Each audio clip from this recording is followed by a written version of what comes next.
agama. Dia berdebat dengan teman muslimnya yang menyangkal bahwa Yesus itu tidak pernah wafat. Yesus itu diangkat naik ke langit. Lalu dia mungkin karena jengkelnya sering diserang, dia mengatakan, kamu lihat di kalender, Yesus ditulis wafat Isa Al-Masih. Nah ini pemerintah aja mengatakan Yesus wafat, kok kamu ngotot yang resmi yang mana? Ya, itu satu pihak. Tapi di pihak lain juga mungkin karena bentrokan dua versi. Yesus kan lahir di bawah kurma menurut Al-Quran, ya. Tapi dalam Alkitab kan di kandang domba. Yesus tidak pernah membuat mujizat meniup sebentuk tanah menjadi burung. Yesus tidak pernah bicara waktu bayi, karena dalam Alkitab mujizat pertama yang dilakukan Yesus adalah mengubah air menjadi anggur. Peristiwa di Kana yang di Galilea. Mungkin itu akan menolong orang mengatakan Isa ya Isa, Yesus ya Yesus.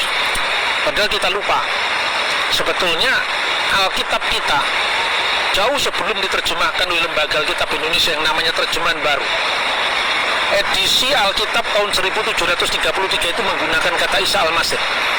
Makanya sampai hari ini orang-orang tua kita di Ambon lebih mengenal kata-kata tuang Allah, tuang Isa, ya kan? Itu ungkapan-ungkapan yang terpelihara.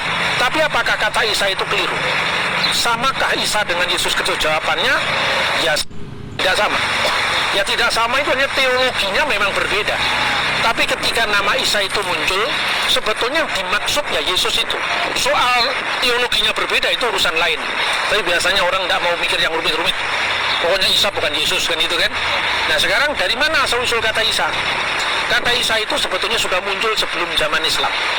Ya, itu ada sebuah biara yang ditemukan di Syria Tenggara, itu biara gereja ortodoks Syria. Namanya biara Isania, Dir Isania. Isania itu artinya the follower of Jesus, the follower of Isa, pengikut Yesus. Nah, kenapa kok Yesus jadi Isa? Pertama-tama gini, pada zaman Yesus itu masyarakatnya sifatnya multilingual, multicultural. Makanya Galilea disebut apa? Galilea wilayah bangsa-bangsa, Gelil Ha-Goyim.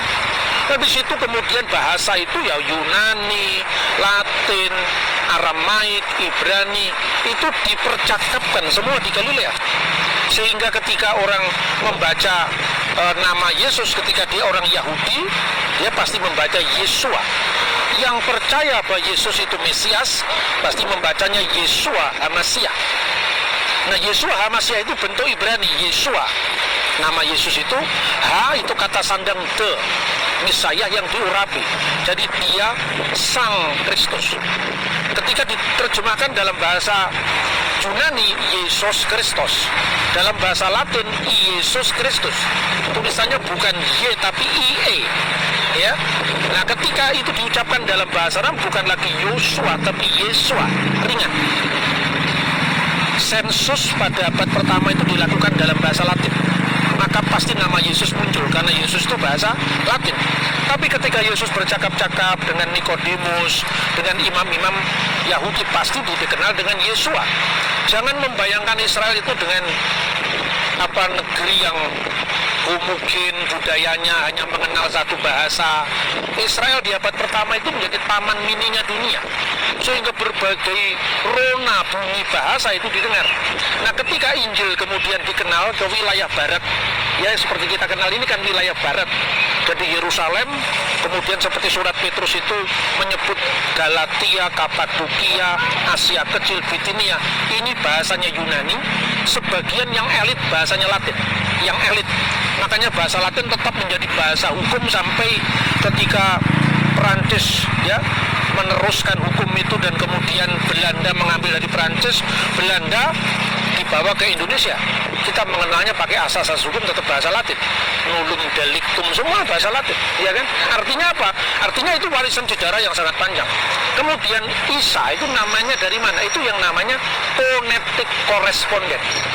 Jadi pertukaran bunyi, bukan hukum bunyi. Kalau hukum bunyi itu kan ada kaidahnya. Itu nggak ada kaidah.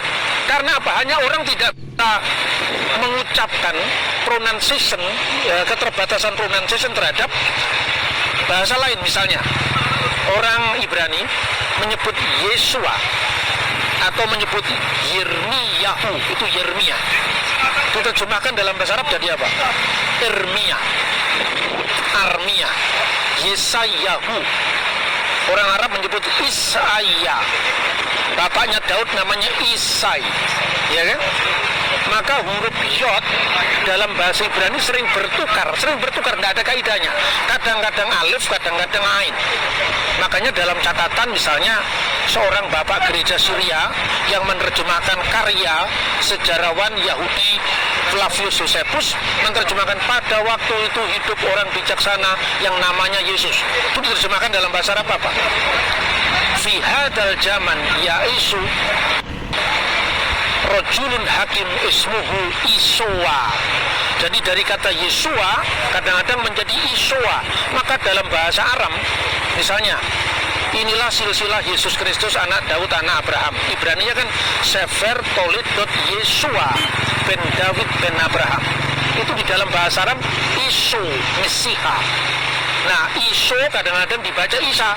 Itu hanya fonetik koresponden, seperti orang Tionghoa tidak bisa mengucapkan Yesus. Fong tu Yesu temi, ya kan? Fong tu Yesu bukan Fong tu Yesus. Orang Manado tidak bisa ngomong ikan, makang ikang, babi utang, ya kan? Benar nggak? Orang Jawa tidak bisa ngomong huruf ain, ali jadi ngali, ya kan? Benar nggak? Orang Sunda tidak bisa ngomong huruf fa, f, a, bukan TV tapi tipi. Ya. Orang Bali tidak bisa mengucapkan huruf t, diberikan dengan t. Toko sepatu ditutup pada tutup hari Sabtu. Benar nggak? Apa Tuhan menghukum mereka karena mereka lidahnya tidak bisa ngomong begitu? Tidaklah. Coba lihat di Indonesia ketika ngomong Allah. Mana ada orang Arab ngomong Allah? Allah.